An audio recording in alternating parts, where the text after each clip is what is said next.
Hello dear student, myself doctor Akhilesh Kumar. पिछले class में हमने पेपर क्रोमेटोग्राफी को विस्तार से समझने की कोशिश की थी।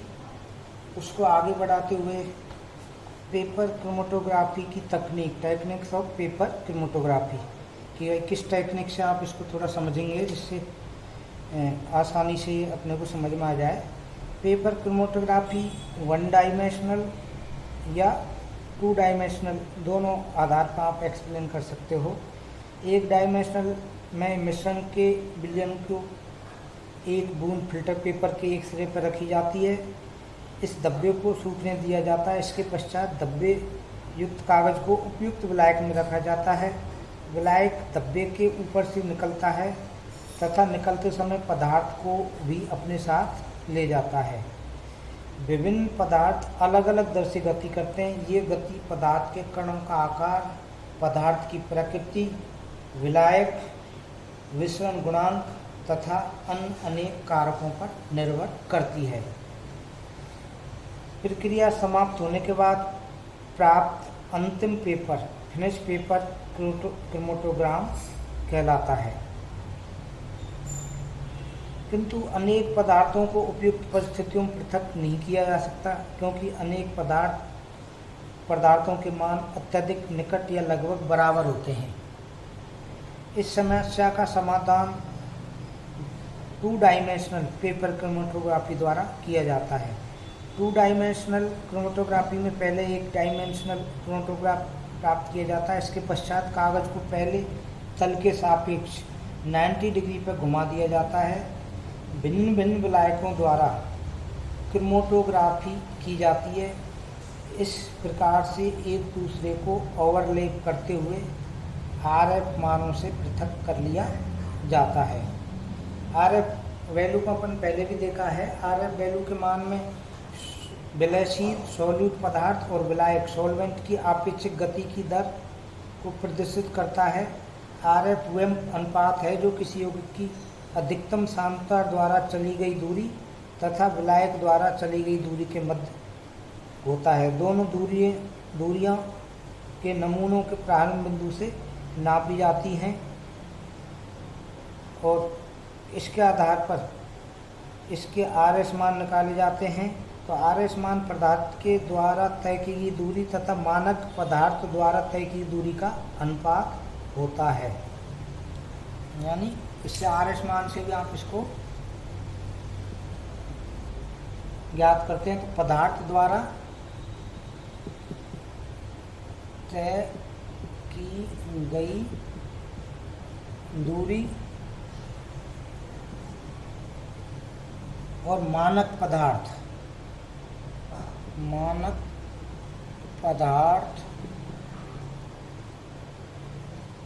द्वारा तय की गई दूरी। विभिन्न यौगिकों के आरएफ मान अलग अलग होते हैं। संबंधित स्थान पर भिन्न यौगिकों के आरएफ मान आप कंपैरिजन करते हैं, यौगिकों की पहचान कर लेते हैं। एक ही पदार्थ का आरएफ मान अलग अलग विलायकों में अलग अलग होता है। तो इस आधार पर आप इसको आरएफ वैल्यू को निकाल सकते हैं। और आरएफ वैल्यू महत्वपूर्ण कारकों पर निर्भर करती है। कई ऐसे कारक हैं जिस पे आरएफ वैल्यू निर्भर करती है। उनको हम थोड़ा सा यहाँ पर देखेंगे। पहला है विलयन का हाइड्रोजन आयन सांद्रण, यानी उसकी पीएच। दूसरा वह दूरी जिससे होकर विलायक कागज पर गुजरा था। थर्ड प्रयोग किए गए जल के गुण तथा प्रकार। फोर्थ कागज के तंतुओं की दिशा। फिफ्थ वह दूरी जिससे होकर धब्बा स्पॉट चला। सिक्स पृथक किए गए पदार्थों की सांद्रता। रंगीन पदार्थों के सूखने तथा देखने का तरीका।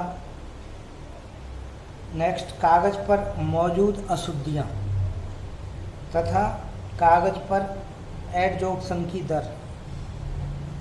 और पदार्थों के बीच रासायनिक प्रक्रिया, ये सारे पॉइंट्स हैं जो किस पे RF का मान निर्भर करता है। इन बिंदुओं पर इनके मानों में परिवर्तन होगा तो RF की वैल्यू के मानों में भी परिवर्तन होता है। एक्सपेरिमेंटल पार्ट को जब आप प्रायोगिक प्रक्रिया को देखते हैं तो क्या करते हैं, जो कि हमने डायग्राम्स में दिखा रखा है, इनको 1 बाई 1 हम समझने की कोशिश करेंगे। एक्सपेरिमेंटल प्रोसीजर क्या है इसका? पेपर क्रोमेटोग्राफी में वाटमैन फिल्टर पत्र का उपयोग अधिशोषक या एडजॉर्बेंट के रूप में किया जाता है। केस नली क्रिया द्वारा विलायक फिल्टर पत्र पर ऊपर की ओर चढ़ता है। जल अथवा जल तथा कार्बनिक विलायकों के मिश्रण में विभिन्न अवयवों वाले मिश्रण का सांद्र विलयन बनाते हैं।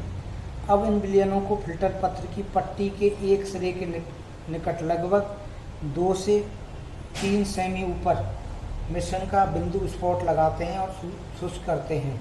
इस फिल्टर पत्र को पट्टी को एक सिलेंडर या जार में इस प्रकार लटकाते हैं कि इसका निचला सिरा 1 सेमी डेवलपर में छूता रहे, परंतु मिश्रण का बिंदु उसमें ना डूबने पाए। विलायकों का वाष्पन रोकने के लिए सिलेंडर को किसी कांच की प्लेट से ढक देते हैं तथा इसको लगभग 30 मिनट तक रखा रहने देते हैं। विलायक केस का क्रिया यानी कैपिलरी एक्शन के कारण ऊपर की ओर चढ़ने लगता है और अपने मिश्रण के विभिन्न अवयवों को इनके वितरण गुणांकों के अनुसार भिन्न भिन्न गतियों से अपने साथ ऊपर की ओर ले जाता है। फिल्टर पेपर की पट्टी पर मिश्रण के विभिन्न अवयव एक दूसरे से अलग अलग गति करते हुए पृथक हो जाते हैं। यदि पृथक होने वाले अवयव रंगीन हों तो प्रत्येक अवयव के लिए फिल्टर पत्र पर पृथक धब्बा स्पॉट दिखाई देता है, जो विभिन्न बिंदुओं के रूप में दिखाई देते हैं। जब विलायक ऊपरी सिरे लगभग 3/4 भाग पर पहुंच जाता है तो एक बिंदु अंकित कर लिया जाता है। अब पट्टी को वायु में सुखाया जाता है। अगर मिश्रण के अवयव कलरलेस हैं तो विभिन्न अवयवों के बिंदुओं की पट्टी पर स्थिति ज्ञात करने के लिए विजुलाइजिंग रिएजेंट यानी सीक्र या विकर्मक द्वारा रंगीन किया जाता है, जिससे रंग परिवर्तन द्वारा विभिन्न अवयवों की स्थिति अपने को ज्ञात की जा सके यानी मालूम हो जाए। विजुलाइजिंग रिएजेंट ठोस, द्रव या गैस हो सकते हैं।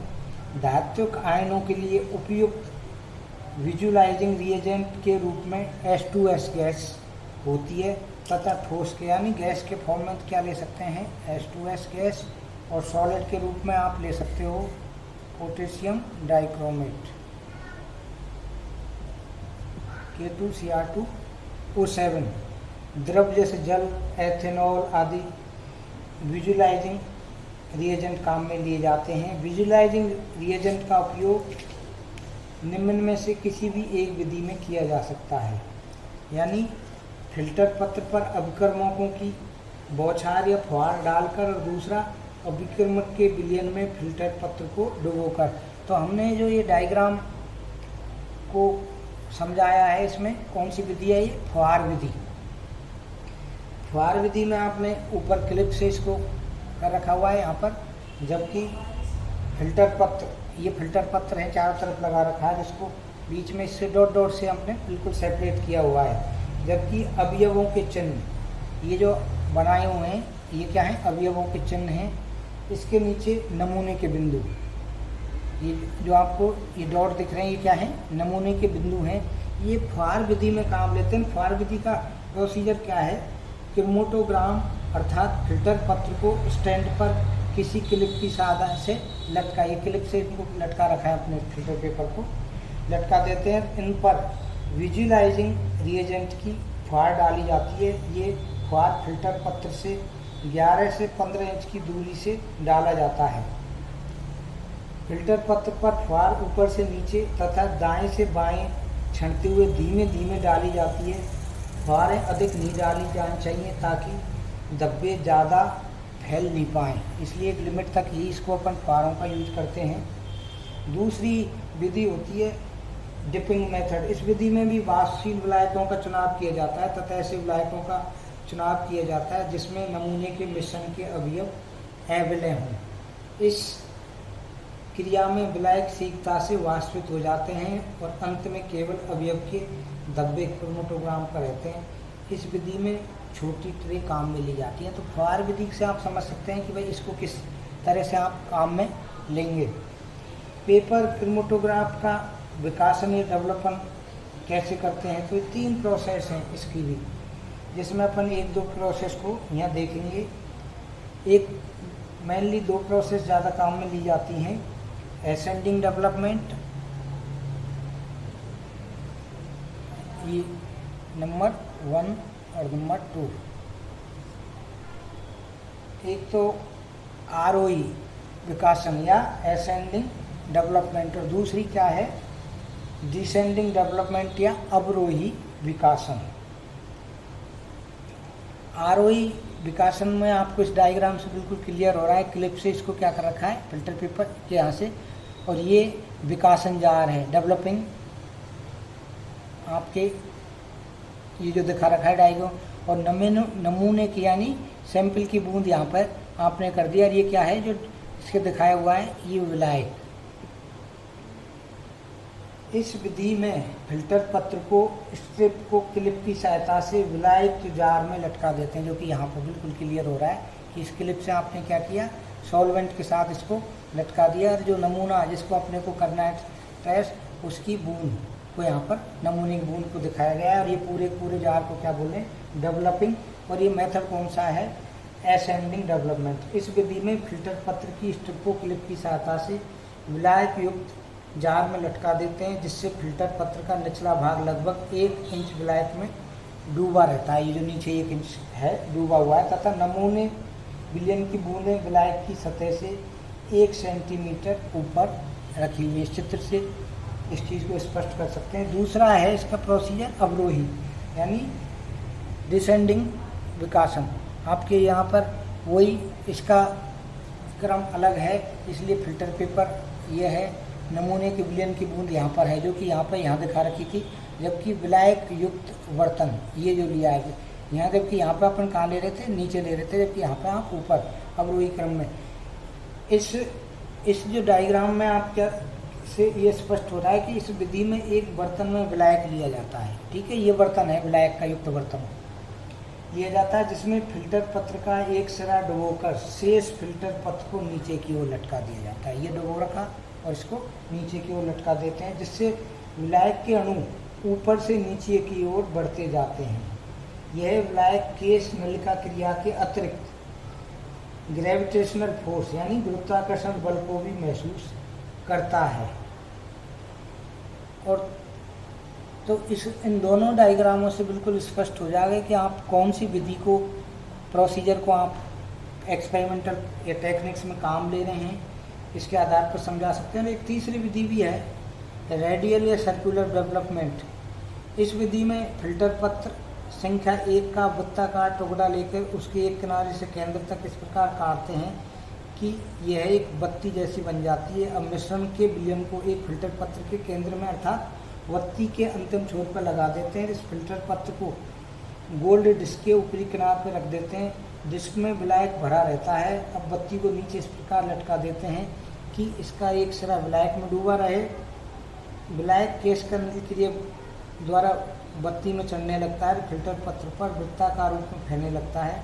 अलग अलग अवयव पृथक होते हुए अलग अलग वृत्ताकार चिन्ह बनाते हैं। इसको आप इस डायग्राम के अलावा इससे भी समझ सकते हो कि जो इस बुक्स में आपको दिखा रखा है वृत्ताकार यानी गोल इसके आधार पर, और बैटरी डिस्क का ढक्कन है ये, या वृत्ताकार फिल्टर पेपर है और ये पूरी बैटरी डिस्क है। तो इससे भी आप इसको क्या है, ये जो अरिया या वृत्तीय डेवलपमेंट प्रयुक्त बिंदु फिल्टर, तो 3 मेथड हैं, पर आपको जनरली 2 मेथडों की ज़्यादा यूटिलिटी है और उसको सिलेबस में भी उनको ज़्यादा फोकस कर रखा है। तो एक तो है आरोही विकासन और अवरोही, और तीसरा आप समझने के लिए किसको, रेडियल या सर्कुलर डेवलपमेंट को आप समझ सकते हैं। इसके द्वारा भी इसको समझ सकते हैं। इससे आपको क्या निकालना है, RF वैल्यू। इस पूरे से दोनों ही उनसे आर एफ वैल्यू की विलय किसी अवयव विलय का आर एफ मान मूल बिंदु से अवयव द्वारा तय की गई दूरी एवं विलायक या निश्चालक द्वारा तय की गई दूरी के अनुपात को आप क्या कहते हो? R F value. R F value ये विलायक अग्र का यानी इन दोनों का अनुपात लेके आप इनको निकाल सकते हैं। और इनकी आर एफ वैल्यू की जो निर्भरता थी किन किन पर डिपेंड अपन ने पहले डिस्कस कर लिया था, एक बार और रिवाइज कर सकते हैं कि इसकी nature of substance, nature of solvent, temperature, impurities, ये कई सारी फैक्टर हैं जिनसे इनको आप अच्छी तरह से समझ सकते हैं। धन्यवाद।